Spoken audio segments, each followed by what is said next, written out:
Arus lalu lintas di Jalan Sumatera Lintas Barat sempat putus selama 3 jam akibat jalan di Desa Batu Keramat, Kota Agung Timur, Tanggamus longsor pada Senin malam.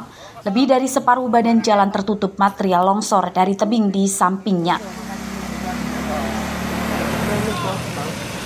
Longsor terjadi pada saat hujan lebat. Tidak ada korban jiwa maupun luka akibat bencana itu. Tidak ada alat berat milik Pemkab Tanggamus diturunkan ke lokasi. Petugas BPBD, tentara, polisi, dan warga bergotong royong menyingkirkan tanah longsor dengan cangkul serta disemprot air dari mobil damkar. Longsor ini terjadi sekira pukul 18 tadi karena intensitas hujan sangat deras di wilayah lintas barat Batu Keramat ini, sehingganya tanah langsung longsor ke jalan dan memakan setengah bahu jalan. Untuk sampai dengan saat ini jalan sudah 80% bisa untuk dilewati, tapi kita juga masih tetap melakukan buka tutup jalur karena tinggal sedikit lagi ini sementara kami sedang beristirahat. Setelah ini kami kerjakan lagi sampai dengan selesai. Jalan Sumatera Lintas Barat ini penghubung Lampung dengan Provinsi Bengkulu. Setelah sekitar 5 jam ditangani petugas, jalan kembali bisa dilalui kendaraan. Warga diimbau berhati-hati saat melintasi lokasi bekas longsor sebab jalannya licin. Andri Kurniawan melaporkan dari Tanggamus.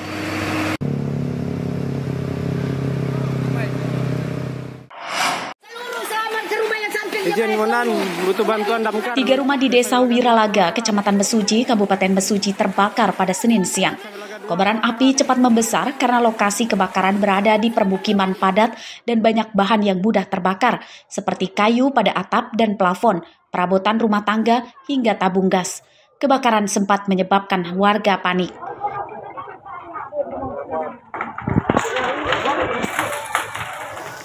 Rumah yang terbakar milik Mat Jaya, Imam Jono, dan Mujri. Dengan peralatan seadanya, warga membantu petugas damkar memadamkan api. Sejauh ini belum diketahui persis asal api pertama kali muncul. Petugas damkar memperkirakan penyebab kebakaran korsleting listrik. 3 rumah yang di sana, yang satu habis terbakar.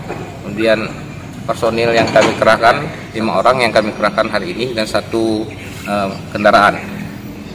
Untuk penanganan sendiri kami melakukan kegiatan penanganan kurang lebih 1,5 jam. Ini baik penanganan kebakaran dan pendinginan untuk kejadian kebakaran. Api berhasil dipadamkan setelah 2 jam kemudian. Kebakaran tidak merenggut korban jiwa. Kerugian akibat kebakaran 3 rumah ini mencapai hampir 1 miliar rupiah. Aris Susanto melaporkan dari Mesuji.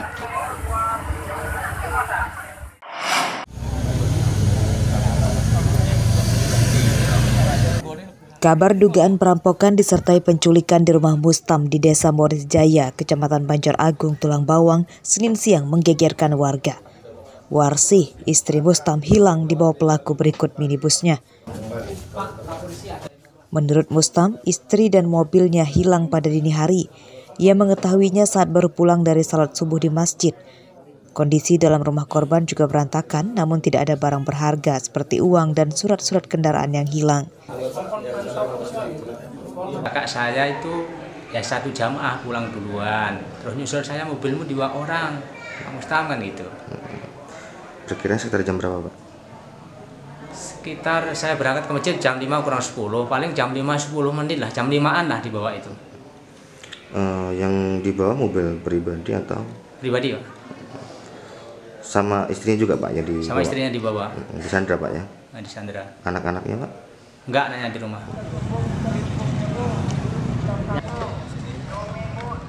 Pada Senin siang, mobil korban ditemukan terparkir di belakang Pasar Unit 2 Tulang Bawang yang berjarak sekitar 5 km dari rumah korban. Namun pelaku kabur dan Warsih tidak ditemukan di lokasi. Polisi dan tim Inafis langsung melakukan olah TKP. Polres Tulang Bawang menerima adanya laporan terkait adanya pencurian dengan kekerasan dengan objek kendaraan R4 berjenis Avanza dan juga penculikan. Untuk saat ini masih kita lakukan olah TKP dan masih dalam penyelidikan terkait untuk tersangka baik dari Polsek Banjaragung dan juga Satreskrim Polres Tulang Bawang. Mobil Mustam sudah ditemukan, namun istrinya belum ditemukan. Dugaan perampokan disertai penculikan ini ditangani Polres Tulang Bawang.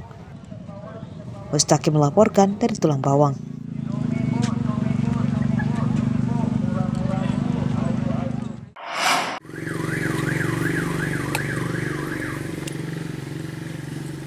Polisi mengepung rumah seorang pencuri motor di Desa Tebing, Kecamatan Melinting, Lampung Timur, Minggu malam.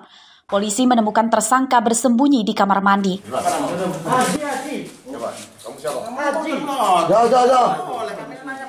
Saat ditangkap, tersangka Aji Ridwan mengelabui polisi dengan mengatakan bahwa dirinya bukan orang yang sedang dicari polisi. Ia berbohong bahwa Aji bukan dirinya. Polisi tidak terkecoh karena mengenali wajah tersangka sebagai Aji Ridwan.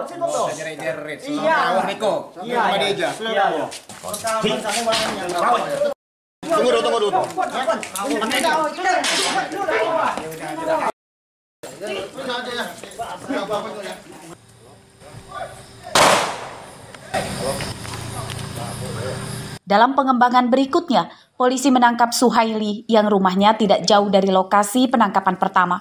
Suhaili ditangkap di belakang rumahnya saat berusaha kabur karena mengetahui kedatangan polisi.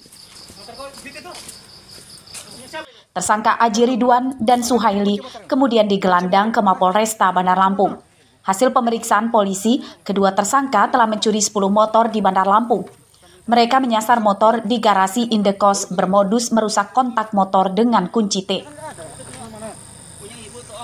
Dengan cara menggunakan letter T, mengambil kendaraan, mematahkan kunci leher, dan membuka dengan kunci letter T.